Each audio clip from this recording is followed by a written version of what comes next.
अस्सलामुअलैकुम। आज हम बना रहे हैं चंपारण मटन हांडी। ये बिहार की एक डिश है, बहुत ही लजीज और जायकेदार बनती है।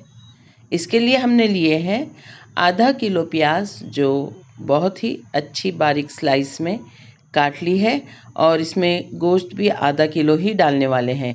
खड़े मसाले जो कि आपने देखे, सुर्ख मिर्च, हरी मिर्च, शाहजीरा, लौंग, दालचीनी, हरी इलायची, काली इलायची, तेज़पत्ता वगैरह तमाम चीज़ें हमने प्याज में डाल ली है। 1 चम्मच धनिया पाउडर शामिल कर रहे हैं हम। साथ ही इसमें डालेंगे मिर्च का पाउडर। मिर्च याद रहे, हमने हरी मिर्चें भी डाली है और सूखी हुई मिर्चें भी डाली है, तो आप अपने जायके के मुताबिक इसमें मिर्च का पाउडर डालें। 1 चम्मच हल्दी का डाल रहे हैं। नमक अपने जायके के मुताबिक डालेंगे हम। वैसे तो ये डिश सरसों के तेल में बनती है, लेकिन हमारे यहाँ सरसों का तेल ज़्यादा नहीं खाया जाता है, इसलिए इसे हम रिफ़ाइन ऑयल में बनाएंगे। 1 चम्मच अदरक का पेस्ट और 1 चम्मच लहसुन का पेस्ट इसमें डालेंगे।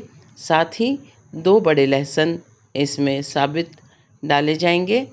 गरम मसाला पाउडर आधा चम्मच और ज़ीरा पाउडर आधा चम्मच शामिल किया जाएगा।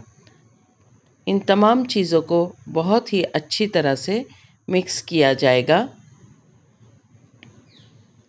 गोश्त के साथ। इसमें हम गोश्त शामिल कर रहे हैं। पूरा गोश्त इसमें अच्छी तरह से मिक्स करके, अगर आप चाहें तो इसे थोड़ी देर के लिए मैरिनेट करने के लिए रख दें, ताकि मसालों के जायके गोश्त के साथ, प्याज के साथ अच्छी तरह से शामिल हो जाए। यहाँ पर हमने एक मिट्टी की हांडी ली है, उसे ऑयल से ग्रीसी कर लिया है और अपना तमाम मसालों के साथ मिला हुआ मटन इसमें हम डाल देंगे। तमाम चीज़ें कोशिश करेंगे कि अच्छी तरह से इसमें बैठ जाएं। अब करना ये है कि 1 गिलास पानी इसमें शामिल कर देना है, ताकि गोश्त गलने के लिए काम आ सके। गोश्त मटन है, इसलिए 1 गिलास पानी काफ़ी हो जाएगा। अगर दूसरा गोश्त हो तो पहले आप इसे थोड़ा सा गला कर डाल सकते हैं। अब रिफ़ाइन ऑयल जो हमने थोड़ा सा गर्म करके रख लिया था, वो शामिल कर रहे हैं।